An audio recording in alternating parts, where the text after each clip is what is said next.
Coming up tonight on YCN News, there could be new life for the former Lebanon College. The city of Claremont, New Hampshire's rail trail could have a new use. And small businesses in Vermont get a financial boost from a federal grant. For more news, weather, and sports, it's time for YCN News, your local view.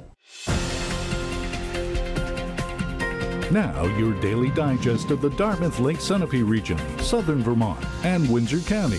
News, sports, weather, and all that is happening in our area. The news on YCN, your local view. Good evening. It's Wednesday, June 17th. I'm Laura James. Welcome to YCN News. Well, the former home of Lebanon College may be on its way to transformation as another academic center for Claremont's River Valley Community College. RVCC President Dr. Alicia Harvey-Smith is expected to speak to Lebanon City Councilors tonight about the college's plans to turn the former Lebanon College into a business development center for RVCC. River Valley is under the umbrella of the New Hampshire State College System. A $500,000 community development block grant is being sought by RVCC to help with renovations. The Valley News reports Lebanon College canceled classes last summer about a week before the fall semester was about to begin. Financial problems were too much to overcome. The property recently went to auction, and RVCC is interested in the larger of the two buildings, both of which are in the downtown pedestrian mall. YCN News will update you on this story. Well, fans and riders of all-terrain vehicles will have a chance next week to learn more about Claremont's request to New Hampshire State transportation officials to again use part of the city's rail trail for motorized bikes.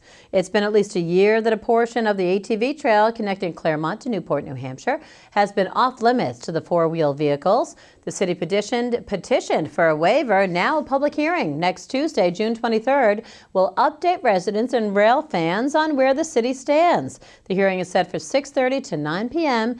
in the John Goodrich Room of the Sugar River Valley Regional Technical Center. The center is located at 111 South Street next to the Claremont Middle School. The waiver request has been filed by Claremont City Solicitor Jane Taylor. For persons with special needs or limited proficiency in English, provisions can be made by contacting the city manager's office by telephone at 603-542-7002. Comments can also be written and mailed to the city. The address is shown below. Written comments will be accepted until July 10th. And Newport Town Manager Paul Brown will wear that hat for a bit longer. WNTK Radio is reporting that Brown will stay on in that role as the selection of a new town manager is taking town leaders, including selectmen, a little bit longer than thought. New Hampshire lawmakers are taking another look at how they help victims of domestic violence. The Associated Press reports that up to $45,000 in new state funding could be made available to help victims if a bill raising the marriage license fee is approved. If approved, the license fee would increase by $5. Right now, it costs $45 to apply for a marriage license, and more money would come in to the state if men or women convicted of domestic violence crimes are fined. Money to help small businesses grow in Vermont will be available through a $100,000 federal grant secured by the state's congressional delegation. The Vermont Small Business Development Center will use the grant to work with small Vermont firms in designing new ways to operate. The Small Business Center is a program of Vermont Technical College. Helping small businesses remain competitive is a goal of the Business Center. In a news release, Senators Patrick Leahy and Bernie Sanders and Representative Peter Welch agree that technology-based businesses are an emerging sector of Vermont's economy. The grant will support a technology commercialization advisor to work with small businesses, college faculty, and students to develop new products and encourage technology innovation across the state. To learn more about small business services and grant applications, you can go to the online address shown below. Coming up on YCN News, a celebration of solar power in Brattleboro, Vermont, personal accounts of Vietnam with a retired Army colonel, and championship baseball action with Mike Pizzone. Plus, we'll have a check of that forecast when YCN News returns. The YCN News continues in a moment. Welcome back to YCN News. I'm Laura James. Now we turn our attention to the skies. Coming up this Saturday, Vermont's inaugural Celebrate Solar Tours event is being held in Brattleboro. It'll feature public tours of more than 40 solar systems of varying size throughout Vermont, including 3 in Brattleboro. This weekend, by the way, marks the arrival of the summer solstice. And like Open Sugar House Weekend in the spring and Open Art Studio Weekend in the fall, the summertime tours will give Vermonters the opportunity to get an up-close view of solar systems, to learn about the technology, solar economics, and the benefits of solar to the community. Solar customers, hosts, farmers, and owners alike will be on hand to speak with the public. The Brattleboro Reformer reports that 3 locations in Brattleboro include Sunnyside Solar Store on Marlborough Road, Brattleboro Community Solar Array at 6 University Avenue, and a home on Fairground Road that features geothermal, solar electric, and solar water. There'll also be refreshments, music, entertainment, with many of the sites offering fun events. The event is hosted by Brattleboro Solar Summer, a campaign to support residents in choosing locally generated, clean, renewable energy. You can get more info online at brattleborosolar.org.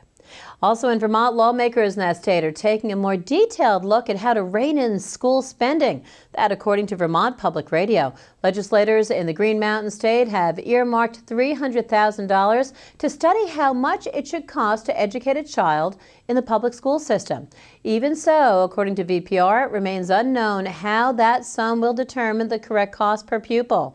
Earlier this year, lawmakers approved a bill that will financially reward school districts who can merge with neighboring smaller school districts. The goal is to have school districts that serve 900 students in grades kindergarten through grade 12. And business icon Donald Trump is now officially a candidate for president in 2016. He'll likely come back to New Hampshire for more meet and greets with residents and fans of his reality TV shows. Meanwhile, other presidential contenders eyeing a White House bid may include South Carolina Senator Lindsey Graham. Coming up on YCN News, we're taking a look at local banking with River Valley Chronicle host Elizabeth Tarazio. She sat down with the branch manager of Sugar River Bank. That interview is coming up when YCN News returns. The YCN News continues in a moment. Welcome back to YCN News. I'm Mike Pizzone. Well, it was good to see all that sun out there today, and it looks like things won't be changing much over the next few days. Skies will remain partly cloudy this evening, with temperatures falling to about 51 degrees and winds of up to 5 miles per hour. Tomorrow will be nearly identical to what we saw today, with mostly sunny skies and a high of 76 during the day, before dropping to a low of about 58 tomorrow evening. We may see some showers late in the evening tomorrow, but skies will clear up in time for the morning Friday, making for another mostly sunny day with a high of 70 degrees and a low of around 50. Now let's take a look at our community calendar to see what's happening in the area. The Claremont Police Association's Kickoff to Summer Carnival will begin tomorrow from 5 to 7 p.m. on Maple Avenue in Claremont, New Hampshire, and continue at the same times on Friday and Saturday. The carnival will feature rides, games, food, and much more. The Ladies Auxiliary of the Croydon Fire Department will hold its weekly bingo night tomorrow beginning at 6:30 p.m. at the Claremont Senior Center off Maple Avenue in Claremont, New Hampshire. The event is open to anyone ages 18 or older. A 1990s theme night will be held Friday beginning at 7 p.m. at the Bellows Falls Moose Family Center on Westminster Street in Bellows Falls, Vermont. Come dressed in a 1990s outfit and enjoy karaoke and other contests. Admission is $3 per person. All week we're bringing you extended highlights of the 4 championship games held over the weekend featuring our local teams in the Twin State area. Today we'll break down the Sunapee baseball team's trip to Northeast Delta Dental Stadium in Manchester, New Hampshire for what was the program's 4th trip to the title game in the last 5 years. The 4th-ranked Lakers headed into Saturday's game on the home turf of the New Hampshire Fisher Cats, eager to defend their 2014 crown. But they also knew they'd be in for a serious challenge against 3rd-seeded Portsmouth Christian Academy and its hard-throwing ace, Wesley Tobin. Concerns were heightened early as the Eagles crossed the plate with the game's first run in the bottom of the first, when Sunapee starter Will Austin hit a batter with the bases loaded. But the sophomore limited the damage in the opening frame by inducing this ground out to third baseman Mike Platt. That momentum carried into the top of the second when junior shortstop Cole Cruz led off the inning with this line drive shot to left center, but the single proved to be Sunapee's only hit on the day as Tobin lived up to the hype to the tune of a 19 strikeout complete game effort. Still, PCA added a trio of insurance runs in the home half of the second when Joseph Toll sent this grounder past a diving Cade Robinson to make it a 2-0 game, before Connor Foley's 2-run double here made it a 4-run game.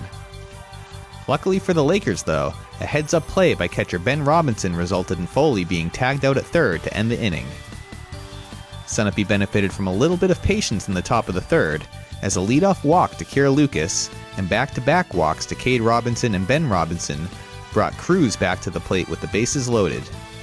And while he couldn't replicate his base hit from an inning earlier, his walk still resulted in an RBI for what was his team's lone run for the contest. The Eagles didn't take long to respond to the score though, making it a 5-1 game in the third when Paul Stodd scored from third on a wild pitch, before an errant pickoff attempt an inning later had PCA celebrating a 5-run lead.